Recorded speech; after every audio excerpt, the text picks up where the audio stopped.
A segunda. O nosso querido pastor, Pastor Jimmy. Pastor Jimmy, é, como eu falei no início, ele motivou bastante esse encontro aqui, que acontecesse online. O Pastor Jimmy tem feito muita diferença na Igreja Adventista no Brasil, principalmente ali na região, né, da PAC de, de Campinas. Muito obrigada, pastor, por aceitar estar conosco, nos abençoando. Que Deus o use hoje poderosamente e que possamos sentir aqui a presença do Espírito Santo através da sua mensagem. Obrigada, pastor. Boa noite, Zina. Boa noite, João César, esse casal querido que a gente tem vocês no coração, e a todos vocês que participam aqui. Alguns a gente tem mais contato, outros menos contato, outros estamos conhecendo hoje à noite, mas o que nos une nesse momento é porque Jesus Cristo nos convidou para estar aqui, através do seu nome, através do sacrifício, da sua ressurreição, e ele nos deixou o Espírito Santo. O Espírito Santo, ele traz para nós essa oportunidade de pessoas diferentes, de lugares diferentes, se unirem em torno de um propósito que é adorar o Senhor. Então, nessa noite, eu quero convidar vocês a meditar comigo no texto do livro do profeta Isaías. O profeta Isaías foi um profeta que ele teve o privilégio de receber inúmeras revelações de Deus, e através dessas revelações ele pôde ajudar no preparo de Israel para encontrar com Deus. E eu quero compartilhar aqui uma tela com vocês para a gente, nós vamos, nós vamos compartilhar essa tela. Se puder me colocar como co-anfitrião, Zina, seria Tá bem, importante só um pouquinho. poder a gente compartilhar aqui a tela, tá? E vocês podem também anotar, depois eu posso dar essa apresentação em PDF e a Zina pode compartilhar com vocês, se vocês assim desejarem, tá? Deu aí, pastor, já deveria estar Deu. habilitado. Tá. Agora tá tudo certo aqui, ó. Vou Sim, a colocar gente para vê. vocês aqui.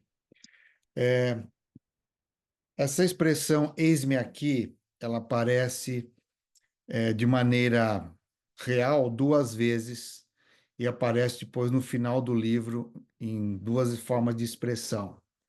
Eis-me aqui é uma expressão que significa estou disponível. E esse é o único livro em que tanto Deus quanto o ser humano se coloca disponível. E esse livro ele é muito importante de ser estudado. Por quê? Porque esse livro, inclusive esse capítulo, o 58, foi um dos capítulos que a irmã White mais gostava de meditar e de estudar. E ela vai mostrar para nós que esse é um tema muito importante para as vigílias e para o povo de Deus em nosso tempo. Então, diante disso, eu quero que vocês meditem comigo um pouquinho sobre o livro do profeta Isaías. Isaías faz parte da coleção dos 5 grandes livros proféticos que se encontra na Bíblia, formando os livros de Isaías, Jeremias, Lamentações de Jeremias, Ezequiel e Daniel.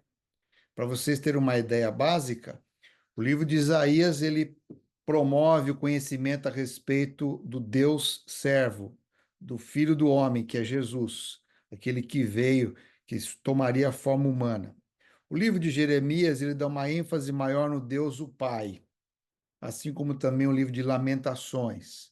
O livro do profeta Ezequiel ele dá uma ênfase maior na pessoa do Espírito Santo. E Daniel, como o quinto livro dos grandes profetas, ele dá uma ênfase no reino de Deus, o estabelecimento definitivo da divindade celestial e o seu reino. Então, quando a gente estuda o livro do profeta Isaías, desde o seu nome, tudo traz um significado por trás. O nome Isaías significa Deus é a salvação. Isaías ele era filho de um sacerdote chamado Amós. E por isso que, aliás, aqui diz que ele é filho de Amós, melhor dizendo, não sacerdote. O seu pai era da linhagem real. E por ser de linhagem real, Isaías, ele vai ser o profeta que tem o melhor vocabulário a sua linguagem como livro, ela é extraordinária. Ele escreveu esse livro por cerca de 713 a.C., e o principal assunto é a salvação. Você tem algumas curiosidades importantes no livro de Isaías. Ele que faz referência ao nascimento de Jesus, do Messias, através de uma moça, de uma adolescente. Ele profetizou durante 5 reis, Uzias, Jotão, Acás, Ezequias e Manassés. Ele é o único livro que menciona serafins na adoração a Deus. É o livro que faz referência à queda de Satanás, as razões que levaram Satanás a Lúcifer, vamos assim dizer, que é chamado anjo de luz ali, né, estrela da alva, se transformar em Satanás. Ele também cita várias outras informações importantes. E há 2 capítulos que são importantíssimos nesse livro. O capítulo 53, que ele é citado mais de 85 vezes no Novo Testamento, que é o capítulo que fala da profecia de Jesus sendo servo, e o capítulo 61, que é aquele que Jesus aplica a si mesmo lá no culto de um sábado na sinagoga em Nazaré, né? O livro do profeta Isaías, ele tem 7 palavras que ele traz como palavras eternas, que é a salvação, a luz, a alegria, a bondade, a aliança e o julgamento. Ele tem um filho, e os filhos têm nomes que são aplicados ao que está acontecendo com Israel, e por isso que o seu filho mais velho tem o nome mais longo da Bíblia, que é Maher Shalal Has Bas. Como eu disse, Isaías ele usa mais de 2.000 palavras diferentes. Ele refere-se a Deus como o Santo de Israel, né, mais de 30 vezes, e ele é o profeta mais citado no Novo Testamento. Outra coisa importante do livro de Isaías é que esse livro ele é como uma pequena Bíblia. Assim como a Bíblia tem 66 livros, o livro do profeta Isaías ele também é formado por 66 capítulos. Evidentemente que quando Isaías foi escrito, não era dividido em capítulos e versos. Isso foi colocado muito tempo depois. Mas a forma como dividir o livro nos parece muito parecido com a divisão de Antigo e Novo Testamento. Para vocês terem uma ideia, do capítulo 1 ao 39, tem a ver com os juízos de Deus para os povos e nações ali. E a partir do capítulo 40, você começa a ver a esperança de Deus. E como é que a gente sabe que essa divisão? No capítulo 40, verso 1, se vocês quiserem acompanhar aí, o que muda a linguagem do livro, a abordagem do livro, melhor dizendo, está aqui no capítulo 40, verso 1. Console o meu povo, diz o seu Deus. Falem com carinho a Jerusalém. Diga-lhe que seus dias de luta acabaram e que seus pecados foram perdoados. Sim, o Senhor a castigou em dobro por todos os seus pecados. Ouça, uma voz clama: abra um caminho no deserto para o Senhor. Então é como se Isaías estivesse promovendo a introdução de João Batista no cenário de que Jesus vai vir. Então, por isso que o livro de Isaías, a segunda parte, começa com consolo. Deus sempre que trata de juízo, de exortação, de correção, ele sempre também tem uma palavra de consolo, de esperança, de transformação. Como eu digo que teve um padre que trabalhou na construção de uma das principais catedrais de Milão, e ele teve o cuidado de colocar 3 inscrições, uma sobre cada uma das portas. Na porta da direita, ele pediu que escrevesse a seguinte frase: todo prazer dura pouco. Na porta da esquerda, a frase foi: todo sofrimento dura pouco. E na porta principal, ele escreveu: só vale a pena entrar para aquilo que é eterno. Essas 3 frases, elas são muito ligadas ao que nós estamos falando de Isaías. O prazer deste mundo, ele dura pouco. O sofrimento é passageiro, mas a nossa maior escolha deve ser para aquilo que é eterno. Então, O profeta Isaías, ele vai tirar um pouco o olhar do sofrimento, do julgamento, da idolatria, dos erros, e quer canalizar o olhar das pessoas para o reino de Deus. Desde o processo do Messias se tornar semelhante a nós e todo o plano que Deus vai fazer. Por isso que o seu último capítulo 66, ele fala do novo céu e de uma nova terra. Esse livro ele é tão extraordinário que Deus colocou através de Isaías a lembrança dos 5 grandes livramentos de Deus. E eu quero dizer para vocês que hoje à noite, todos nós aqui estamos envolvidos em algum momento de luta. E o nosso sonho é ter um livramento. E quantos livramentos Deus já nos fez em nossa vida? E aqui no livro ele coloca assim, ó, para Israel. Primeiro livramento que vocês vão lembrar que quando vocês estiverem vivendo em outras nações, com outros povos, eu estou com vocês. Eu vou providenciar uma maneira de salvá-los. Ele também menciona no período que estavam ali vivendo, principalmente o Reino do Norte, quando estava sendo invadido pelos assírios, ele fala: Deus também vai dar o livramento para vocês. Ele fala também profeticamente do futuro para Jerusalém, para Israel, quando eles um dia seriam levados para o cativeiro babilônico, mas Deus também providenciaria livramento. Ele também fala no capítulo 53 do maior livramento, que é do quê? A da condenação eterna, onde o Messias tomaria sobre si as nossas lutas e enfermidades e os nossos pecados. E por último, entre os capítulos 60 e 66, ele fala do último dos livramentos, que é o livramento da morte, do pecado.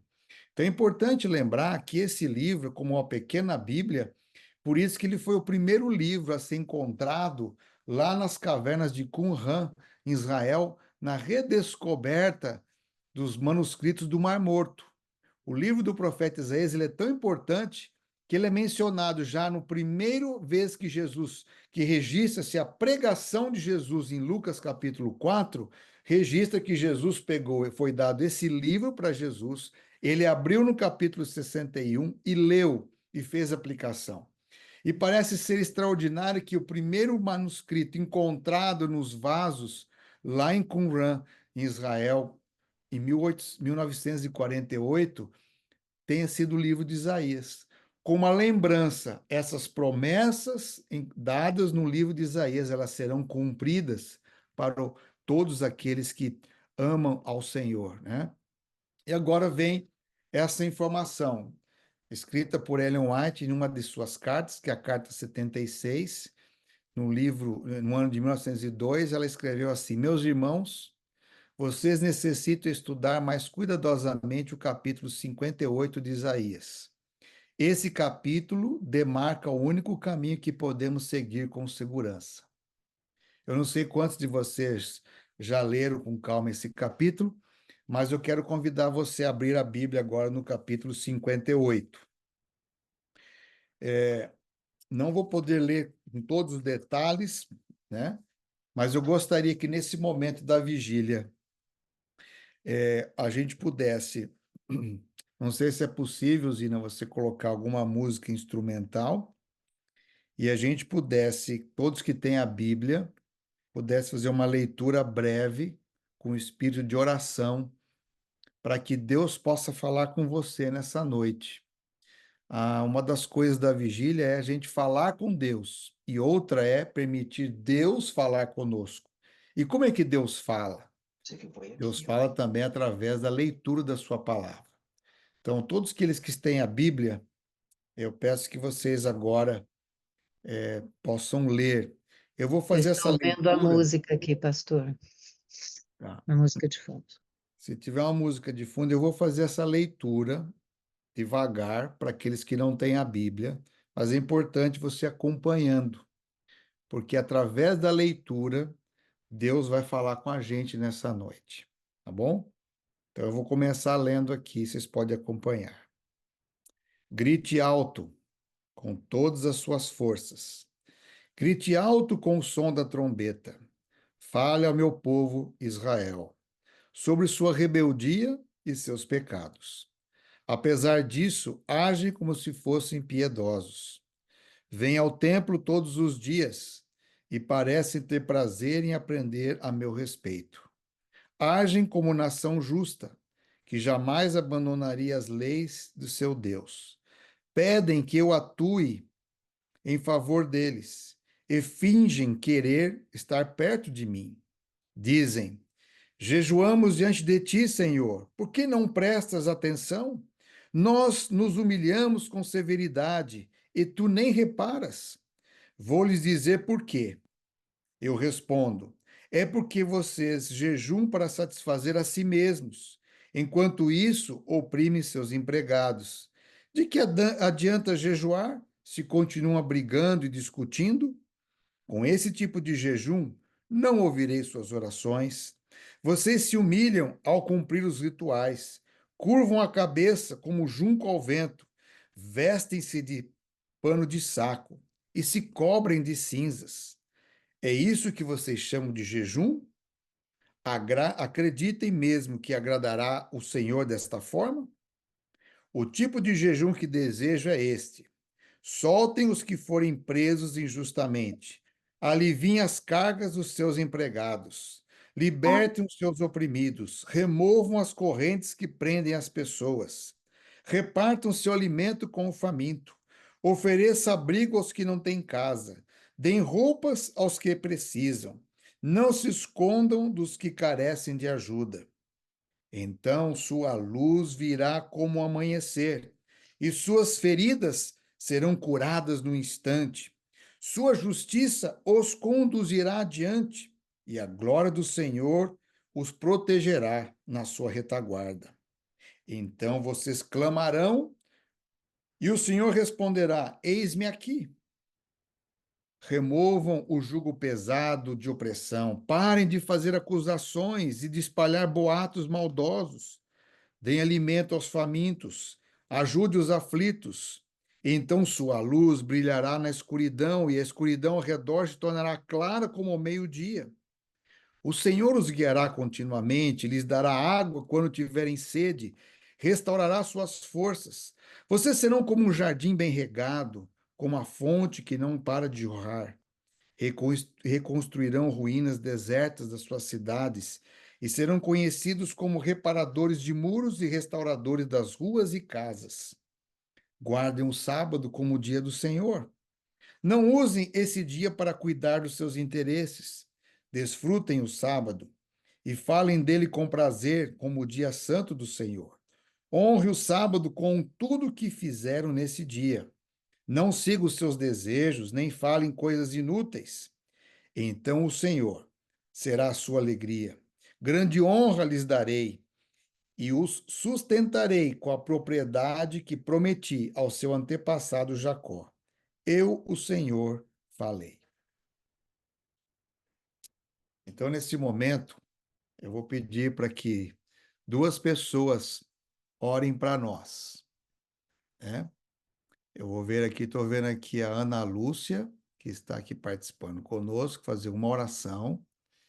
E também vou pedir para o Cleuber Bertaioli também fazer uma oração. Tudo bem? Oração pedindo entendimento do Senhor para compreender a sua palavra e o que Deus quer falar conosco nessa noite. Pois não, Amém. Ana Lúcia, pode ser a primeira. Tá bom. Eterno Deus, nosso Criador, Pai querido, nós louvamos ao seu santo e bom nome. Senhor, o Senhor conhece a nossa estrutura, sabe que nós somos pó.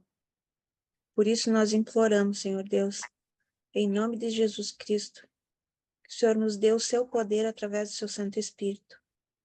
Nós precisamos do Senhor, nós precisamos ser mais obedientes a Ti, Senhor Deus. O tempo da volta de Cristo se aproxima. E como a palavra de Deus nos diz, pouco tempo nós temos aqui. E nós precisamos de sabedoria. Sabedoria dos altos céus, Senhor Deus. Precisamos cada dia que o Senhor nos dê humildade, ânimo, sabedoria e mais fé. Por isso eu imploro, Senhor Deus, não só por mim, mas por cada um dos meus irmãos que está aqui nessa hora, porque estamos lhe buscando continuamente, Senhor Deus. Primeiramente eu peço perdão dos nossos pecados, os pecados do seu povo, Senhor Deus. Por favor, tudo aquilo que nos afasta do Senhor, retira da nossa vida. Dá-nos sabedoria e entendimento. Muitas vezes a gente não vai nem entender o que está acontecendo, mas é o Senhor agindo, Senhor Deus. Por favor, mais uma vez eu imploro fé. Abençoe o pastor Jimmy, abençoe a Zina, que está sempre à frente desse ministério, e cada um de nós, teus filhos. Visita-nos, Senhor Deus, nos nossos lares, a nossa família. Mas eu imploro entendimento, Senhor. Dá-nos entendimento, dá-nos o teu azeite de reserva. Em nome do teu amado Filho Jesus Cristo, nosso Senhor, Salvador e Redentor. Amém. Amém. Cléuber. Senhor Deus, eu agradeço, em nome de Jesus, a oportunidade de ter sido convidado para essa vigília. Amém. Agradeço pela palavra que o Senhor inspirou, o pastor Jimmy, pelo convite que o irmão Ricardo Lobato me fez. E eu peço ao Senhor que dê entendimento, abra as nossas mentes, em especial a minha, que não sou ainda um profundo estudioso das tuas escrituras, da tua palavra, Pai. E o Senhor inspire o pastor Dinho e abra nossa mente para entender e poder dar testemunho da tua palavra, poder transformar a vida da gente, né? Transformar o nosso dia a dia e poder ser seu servo nessa obra e poder ajudar pessoas, converter, né? Plantar semente para que as pessoas ouçam a tua palavra, encontrem o teu caminho e que todos possamos ter a salvação. É o que eu te peço, Senhor. Em nome de Jesus, amém. Amém, Senhor. Amém. Então, vejo, queridos, nós estamos buscando a Deus. Por que que estudar esse texto ele é importante? Ele é importante porque nós queremos que Deus ouça as nossas orações. E esse texto, Isaías 58, ele é um diálogo no qual Deus fala o que impede as pessoas, o que ele impede de ouvir. E esse capítulo, ele tem uma estrutura interessantíssima, como ele é formado. Geralmente, na língua portuguesa, a gente coloca a parte principal, ou seja, o ápice, o clímax do texto, no final, na conclusão. Mas no hebraico nem sempre é assim. Nesse texto, por exemplo, você vê uma estrutura, como eles chamam de um quiasmo, onde você vê o clamor de Deus com a última fala, a fala de Deus. E o centro desse capítulo é a essência. O centro desse capítulo é quando o clamor de Deus ele se torna acessível às pessoas. Então, como vocês perceberam na minha leitura, Deus começa pedindo ao profeta que ele faça um grande clamor para com a cidade de Jerusalém. É importante lembrar que a cidade, o nome Jerusalém, ela é uma construção de dois nomes. Salém é o nome que significa paz. Yeru significa prover. Esse nome Salém é conhecido na Bíblia na cidade pela qual tinha como rei Melquisedeque, lá em Gênesis capítulo 14. No capítulo 22, a palavra Yeru se torna conhecida de nós, que é aquela famosa expressão de Abraão, o Senhor proverá, Jeová proverá, que significa Yeru Jired, Deus proverá, né? Yahweh Jired. E interessante que o Monte Moriá ainda não fazia parte de Salém, mas com o tempo a cidade de Jerusalém foi crescendo, Salém foi crescendo, e se torna agora o Monte Moriá dentro da cidade de Jerusalém, que ela vai ter esse nome, a cidade que Deus provê justiça e paz. E essa cidade ela é reconquistada por Davi, muitos anos depois de Abraão, e aí ela passa a ser a capital de Israel. Então, quando a gente menciona o nome Jerusalém, nós temos em mente que é a cidade pela qual Deus provê a justiça e a paz. Quando você olha para o texto de Isaías 58, você vê que a cidade está vivendo o contrário dessa informação. Uma cidade onde não tem justiça e logo ela não tem paz. E aqui Deus começa avaliando a cidade pela adoração do seu povo. Nós aqui estamos fazendo uma vigília que significa também culto de adoração. Nós vamos à igreja aos sábados, aos domingos, ou outros cultos de oração, e nós vamos por quê? Porque nós cremos que ao reunir com outras pessoas, nós estamos adorando a Deus. Jesus disse que a adoração a Deus é em todo lugar, a todo tempo, porque o nosso corpo é o templo da habitação do Espírito. E aqui muitos israelitas entendiam que a adoração era quando iam ao templo, quando levavam a oferta a Deus, quando expressavam isso com seus cânticos. E mediante isso, você percebe que o povo buscava a Deus e a igreja, jejuavam, vestiam roupas adequadas ao jejum, mas nesse diálogo Deus os repreende e diz que a adoração deles é hipócrita, que a adoração deles é inaceitável. Por quê? A vida deles no templo é uma coisa, fora do templo é outra. Isso é muito importante ver, porque hoje corremos o mesmo risco de ser um cristão dentro das portas do templo e um cristão secular nas portas fora do templo. Quando a adoração envolve uma vida completa, dentro ou fora de casa, do templo, nós precisamos ser a mesma pessoa, um verdadeiro adorador a Deus. É interessante que, nesse contexto, o centro dessa mensagem, no capítulo 5 a 7, Deus fala, no capítulo 58, versos 5 a 7, Deus fala que tipo de prática de adoração ele quer. Ele quer que a gente se humilhe, é isso que ele quer? Ele quer que a gente se vista com um pano de saco e coloque cinzas na cabeça? Não é isso que que Deus chama de jejum. Olha o que ele fala no verso 6. Esse é o tipo de jejum que eu desejo. Soltem os que forem presos injustamente, alivie as cargas dos seus empregados, liberte os oprimidos, remova as correntes que prendem as pessoas, reparta o pão com o faminto, ofereça abrigo aos que não têm casa, deem roupa aos que precisam e não se escondam dos que carecem ajuda. Então, Deus está falando assim, a adoração, ela precisa também se transformar em ações de cuidado, de acolhimento, de libertação para os outros. E olha o que é o centro dessa mensagem. Quando você viver dessa forma, diz Deus, então a sua luz virá com o amanhecer, as suas feridas serão curadas, a sua justiça será radiante, e a glória do Senhor protegerá a sua vida. E olha o centro agora, verso 9, parte A. Então, quando vocês clamarem a mim, eu responderei: eis-me aqui. Uma coisa comum a todos nós nessa noite é que a gente veio buscar a Deus em oração. E aqui Deus está dizendo: vocês querem que eu diga a vocês: eis-me aqui? Eu quero estar com vocês. Mas preste atenção como é que nós estamos vivendo dentro e fora do templo. A primeira vez que a expressão eis-me aqui ela aparece no livro de Isaías está no capítulo 6. Naquele dia, o jovem Isaías tem uma visão de Deus. Ele está no santuário e, de repente, ele tem essa visão. E quando ele tem essa visão, ele cai em si, ele vê que ele é um jovem pecador, ele é um jovem de lábios impuros. Ou seja, lábios impuros não é uma expressão de que Isaías falava palavrões, mas que Isaías ele era uma pessoa crítica, uma pessoa que murmurava, que reclamava, que tinha uma vida negativa.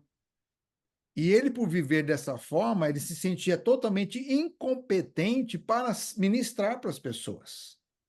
Então é nesse momento que um dos serafins vem, por ordem do Altíssimo, e toca nos lábios de Isaías, e ele é transformado.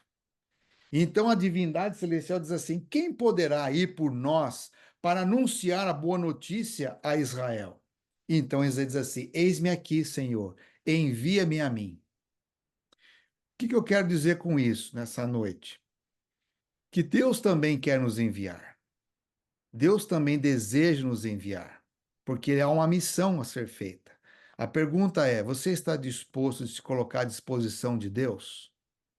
Às vezes nós temos medo de servir a Deus, porque a gente não deixa o Senhor tocar nos nossos lábios.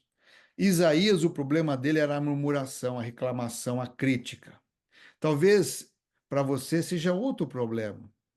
Talvez para alguns de nós seja o apetite, para outros seja o tempo, para outros seja o dinheiro, para outros seja, enfim, a cobiça, a sensualidade, o paganismo, é o amor ao dinheiro. Deus quer nessa noite tocar em nossa vida para que a gente esteja disponível a Ele. E olha que interessante, quando o irmão White fala desse capítulo 58 novamente, ela diz o seguinte para nós, olha só. Todo o capítulo se aplica àqueles que vivem nesse período da história da Terra. Considere esse capítulo cuidadosamente, pois ele será cumprido.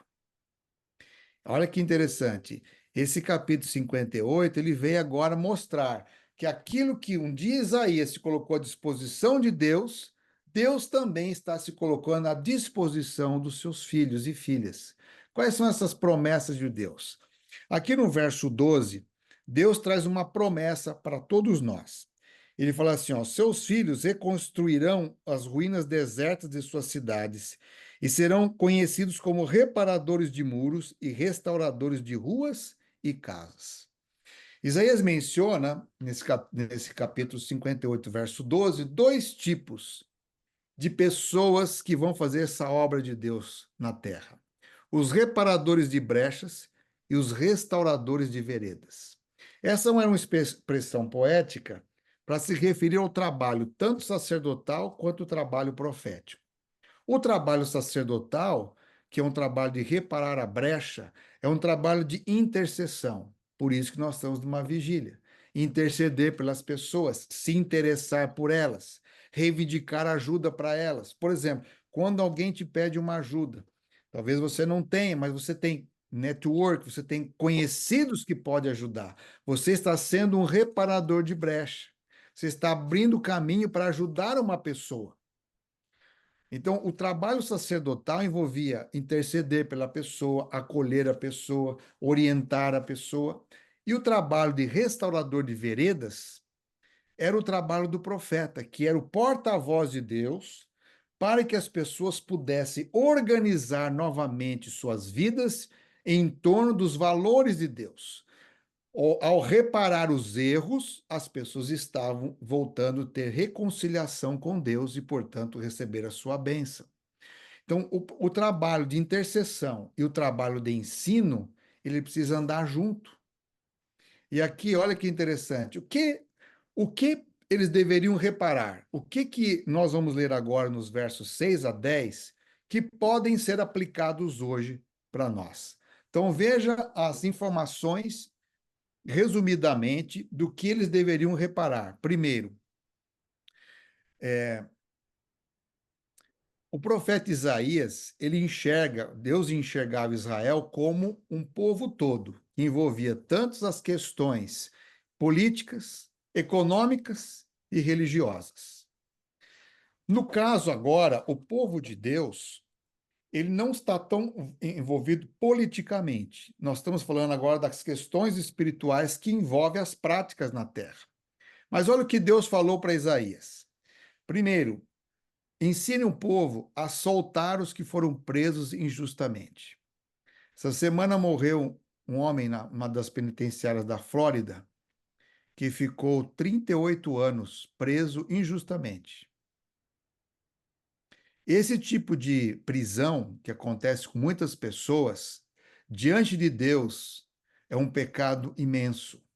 Você cometer uma injustiça como essa. Há pessoas, olha que interessante, não existe somente presos injustamente pessoas que estão nas penitenciárias. Eu lembro uma vez que eu estava participando de uma semana na clínica de São Roque, e ali a gente, numa noite, tinha roda com o psicólogo e tínhamos momentos de oração. E eu solicitei para o coordenador se poderia orar por aquelas pessoas e ungí-las, como diz a Bíblia lá em Tiago 5. E aí foi concordado, nós fizemos um culto, ungir aquelas pessoas. No dia seguinte, na mesma roda de testemunhos agora, uma senhora disse assim, pastor, eu posso dar meu testemunho? Pois não. Eu vim aqui para a clínica para tratar um câncer.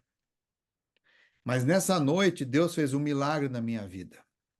Não sei se foi sobre o câncer, mas vou contar o que aconteceu. Vocês falaram, nós conversamos, vocês oraram por mim, me ungiram, e nessa noite Deus me libertou. Faz 18 anos que eu vivo separado do meu marido.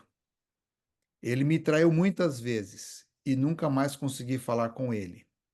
Mas nessa noite, quando vocês oraram por mim e eu fui ungida, Deus me purificou, Deus me libertou da mágoa, do rancor, do ódio. E eu liguei para ele, dando o meu perdão, e nós reconciliamos. Eu não sei se Deus vai me curar do câncer, mas eu sei que Deus me curou daquilo que mais consumia minha alma. Então veja, isso é uma forma da gente soltar os que estão presos injustamente. Pessoas presas. Olha que ele fala assim: aliviar as cargas dos seus empregados. Alguns de nós, Deus nos deu o direito, deu assim a oportunidade de ter empreendimentos. Veja como a gente trata as pessoas. Libertar os oprimidos e remover as correntes que prendem as pessoas. Olha só, repartir a comida com o faminto. Repartir comida não é só dar uma cesta básica, mas quando você emprega uma pessoa, quando você patrocina alguém para estudar, quando você ajuda alguém a dar um passo seguinte, você está fazendo essa obra. Oferecer abrigo ao que não tem.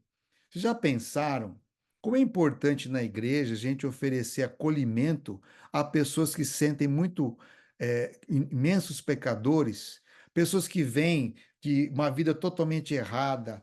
Alguns chegam na igreja imensamente tatuados, outros chegam na igreja já teve uma vida de prostituição, outros chegam na igreja endividado, com vergonha. Então a igreja precisa ser, quem que é a igreja? Nós somos a igreja, a gente precisa ser um povo que acolhe sem julgar a pessoa, que ela se sinta como se fosse ali um abrigo, um acolhimento para esse tipo de pecador. Dar roupa aos que precisam. Ao invés da gente apontar os pecados das pessoas, cobri-las com a justiça de Cristo, né? Não recusar ajuda ao próximo, tirar toda a forma de opressão.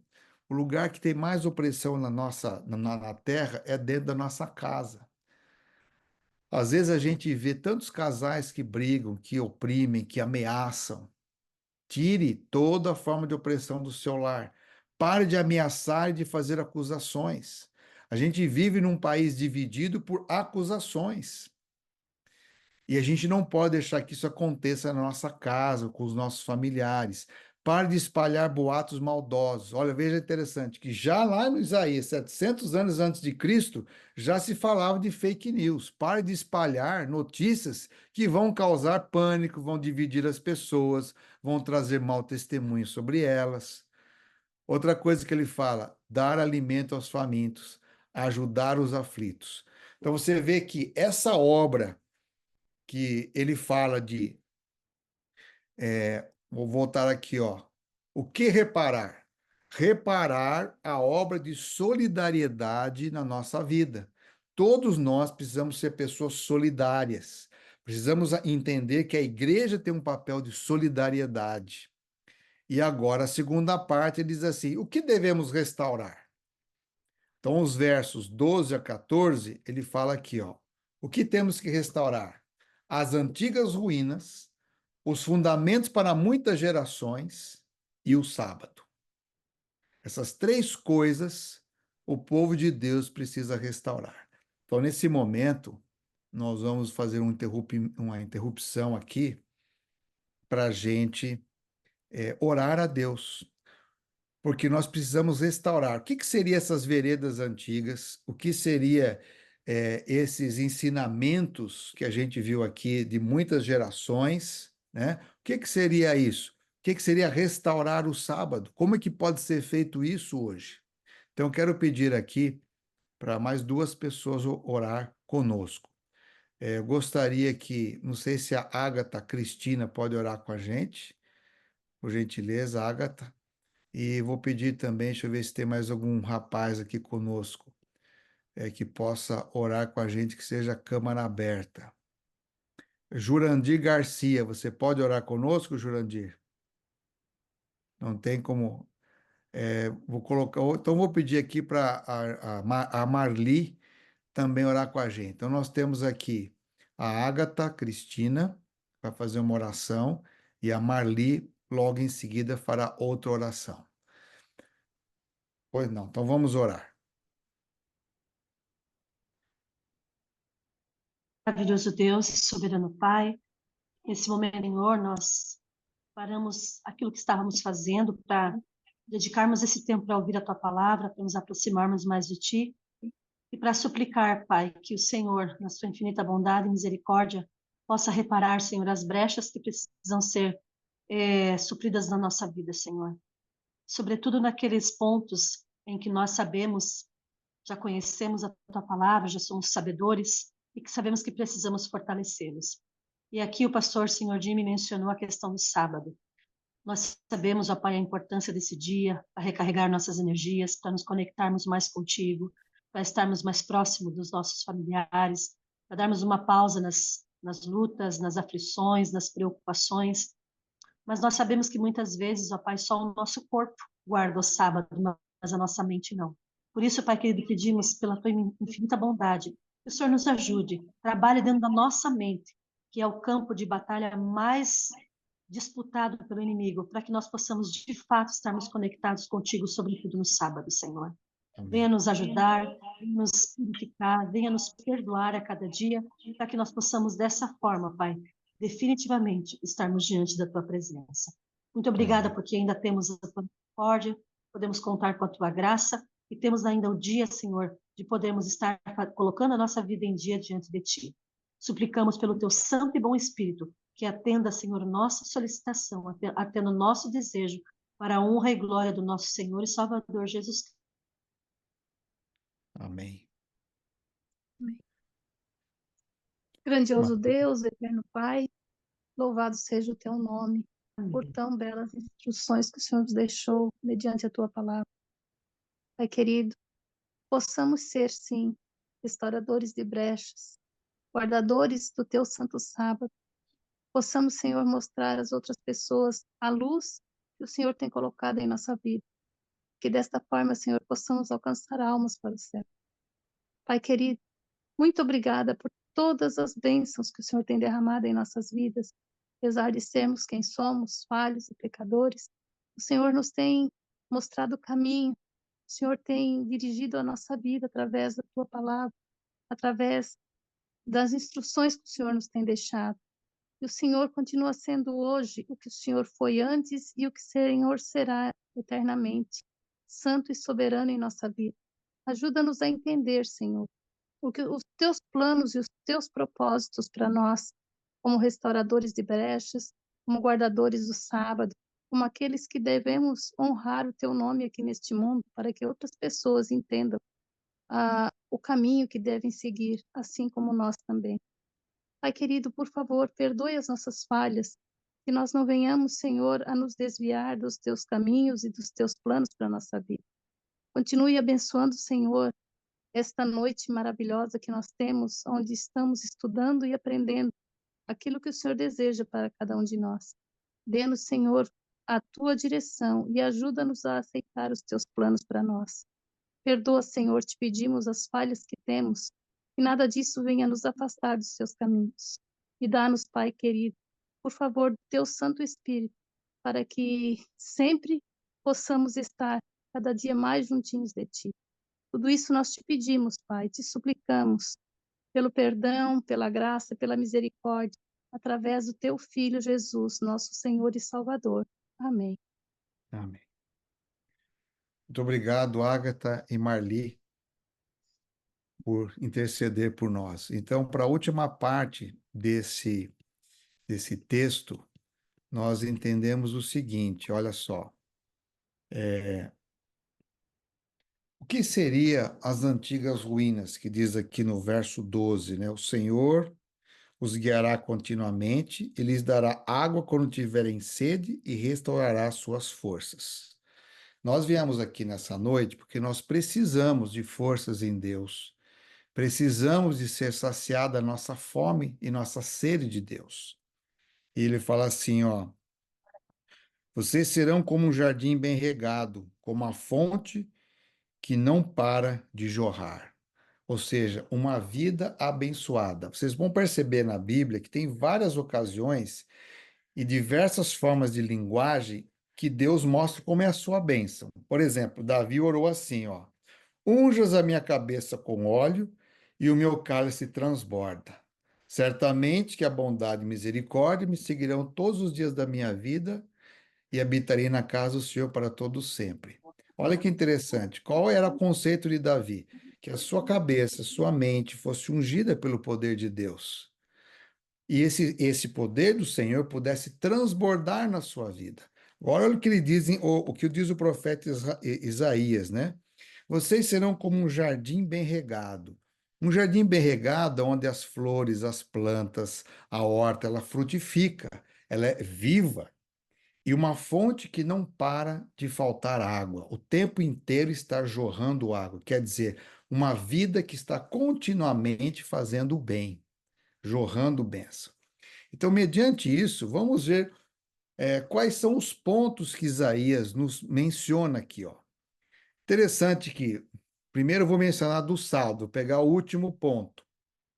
Sobre o sábado, no verso 13 em diante, ele fala alguns elementos importantes sobre a restauração do sábado. Então, ele fala guardar o sábado, ou seja, respeitá-lo como o último dia da semana, que é o sétimo dia, na qual Deus descansou, abençoou e santificou. Jesus, quando morreu na cruz, ele teve o cuidado de morrer às 3 horas da tarde. Ou seja, era mais ou menos 3 a 3 horas e meia antes do pôr do sol. Exatamente para que tudo fosse preparado e ninguém precisasse transgredir a entrada do sábado. Então você percebe que até nisso Jesus ele foi muito criterioso. Não cuidar dos seus interesses.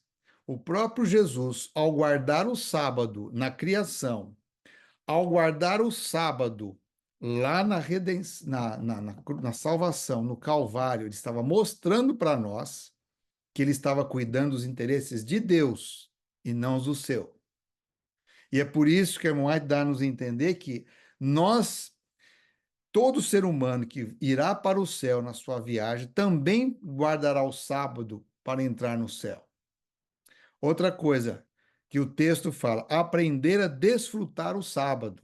Não como um dia ruim, não como um dia cheio de regras, mas a desfrutar e chamá-lo dia deleitoso. E é por isso que o sábado precisa ser mais planejado na nossa casa. Às vezes a gente pensa que o sábado é só um dia de reuniões. Para outros é um dia de ficar dormindo sábado à tarde inteira. Para outros é dia de treinamento em igreja. Para outros é o dia de trabalho missionário. Lógico que muitas dessas coisas elas são necessárias.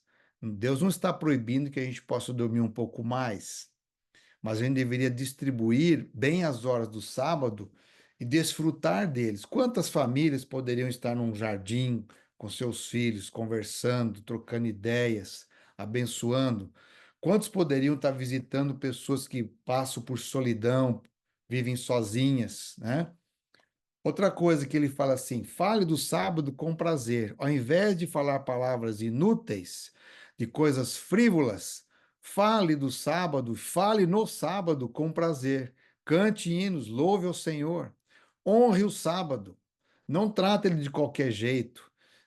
Não siga os seus próprios desejos. Tem desejos que é santificado, sem problema, mas há desejos que eles não estão em comunhão com o sábado. E ele, por último, fala assim: não fale coisas inúteis. É comum em almoços no sábado a gente facilmente entrar em outros temas. Às vezes entramos em temas de esporte, em temas de política, em temas de compra, de venda, de temas que não seriam os apropriados para aqueles que querem descansar no Senhor, né? O sábado ele tem função específica na Bíblia para o povo de Deus. A primeira é a restauração da verdadeira adoração, daqueles que reconhecem Deus como Criador. O sábado também é um sinal daqueles que reverenciam Deus como seu Pai. É um sinal daqueles que são chamados para serem filhos e filhas de Deus. O sábado, ele faz parte de uma aliança que Deus fez com aqueles que o temem. E o sábado tem a função também de proporcionar uma pequena mostra do descanso que teremos no céu, do descanso que desfrutaremos de um sábado a outro, de uma lua nova a outra aqui na nova terra. Então, o sábado é um dia para lembrar também do descanso que nós temos pelo sacrifício que Jesus conquistou na cruz. Porque eu não sou salvo pelas obras, mas sou salvo porque Jesus tomou meu lugar e eu posso descansar na sua graça, né? Deus, nesse capítulo, oferece para aqueles que restauram o sábado, que passam a viver essa mensagem, 3 promessas. Primeiro, o Senhor será a sua alegria. Deus dará contentamento na sua vida. O Senhor o honrará e o Senhor o sustentará com sua promessa. Aqueles que vivem assim poderão reivindicar essas promessas de Deus. E olha que interessante. Quais são as características das bênçãos de Deus? Aqui está um resumo delas para vocês. Vocês podem depois lerem com calma esses textos. Deus é a fonte de todas as bênçãos. Dele provém tudo que é bom para nós. Através de quem? De Jesus. E que poder efetua estas bênçãos em nós? O Espírito Santo. Ele é a pessoa da divindade celestial que torna essas bênçãos de Deus realizadas em nós. Como nós podemos receber isso? Pela fé, crendo que o Senhor é a fonte, através dele o meio e o poder. E como que essa bênção pode estar na nossa vida? Através da obediência aos planos de Deus para nós. Seguir o caminho da providência que Deus tem para a nossa vida. E qual é o caráter? A espiritualidade trabalha em quem? Nós, no nosso caráter, na nossa ligação com Deus. E quando todas as bênçãos serão consumadas ou dadas a nós? Na segunda vinda gloriosa de Cristo, né? Na segunda vinda de Cristo. Eu termino com essa história aqui, ó. José Bates foi um dos pioneiros adventistas. Ele era o mais velho do grupo. Quando houve aquele desapontamento, que vários grupos se dividiram, e Tiago White, Ellen White, José Bates, Uri Smith, Loughborough, Raquel Walks e outras pessoas formaram esse pequeno núcleo de adventistas que aguardava a volta de Jesus e começaram a entender do sábado através de Raquel Walks. José Bates aceitou a mensagem do sábado, se tornou um dos primeiros escritores sobre o tema e ele se tornou, após a sua aposentadoria, um plantador de igrejas. E olha que interessante, em 1852, ele foi para a cidade de Battle Creek para plantar uma igreja. E ele tinha o hábito de chegar na cidade até o correio e perguntar: por gentileza, vocês podem me informar quem vocês consideram a pessoa mais honesta deste município? E na ocasião, a pessoa do correio disse assim: olha, é a pessoa do senhor David Hilt.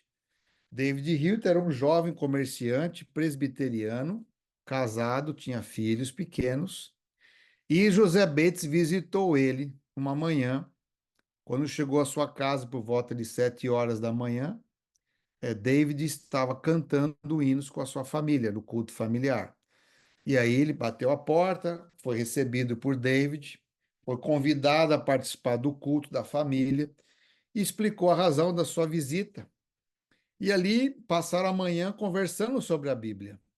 Almoçaram juntos e diz a história que à tarde eles estudaram sobre o sábado e David Hilt passou a ser o primeiro presbiteriano a guardar o sábado na cidade de Battle Creek e passou a crer também na vinda gloriosa de Cristo. E é interessante que este moço, David Hilt, 8 anos se passaram, já tinha uma igreja estabelecida em Battle Creek, mas que ainda não tinha um nome definitivo.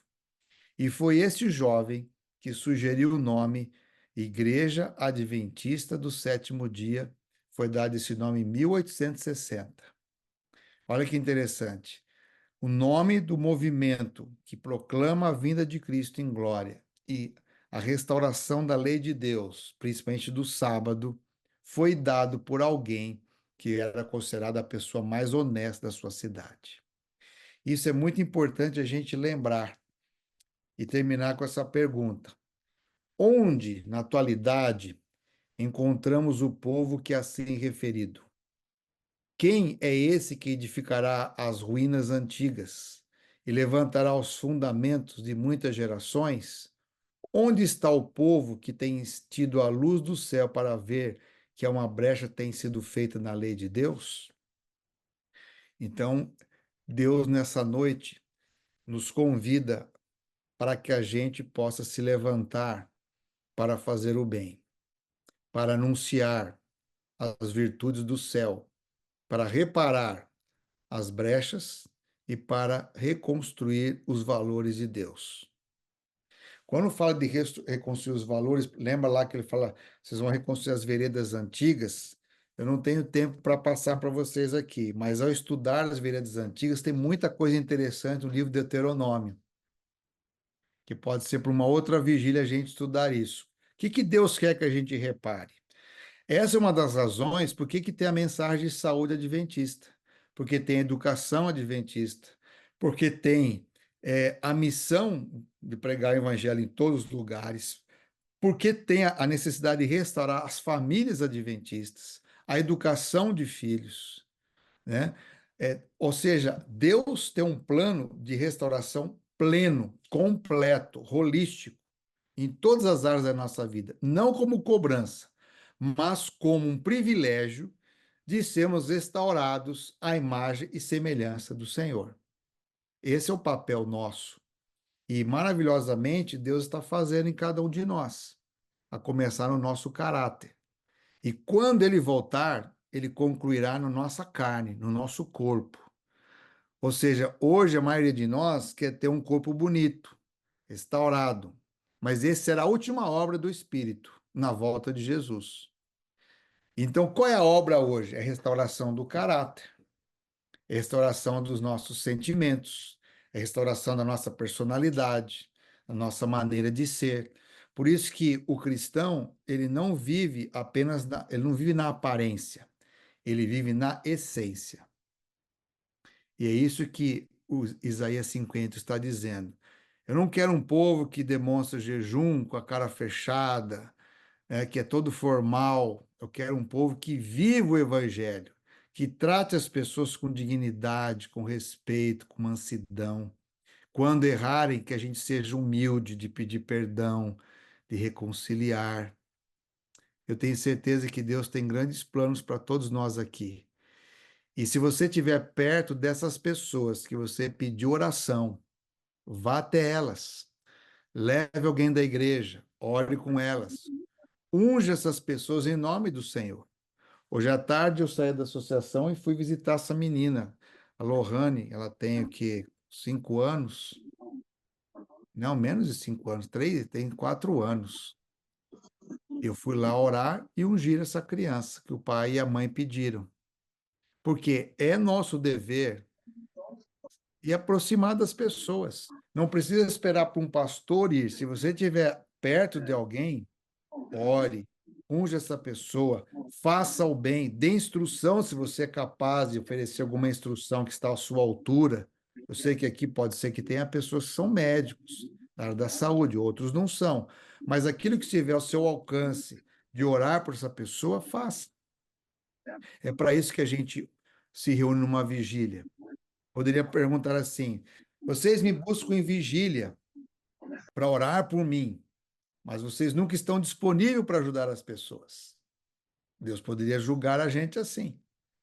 Deus poderia dizer assim: vocês fazem vigília, vocês oram, mas vocês não saem para fazer uma obra para salvar alguém. Nunca tem um tempo para estudar a Bíblia com alguém, nunca tem um tempo para libertar, visitar um idoso que está sozinho, que precisa de amparo, de apoio.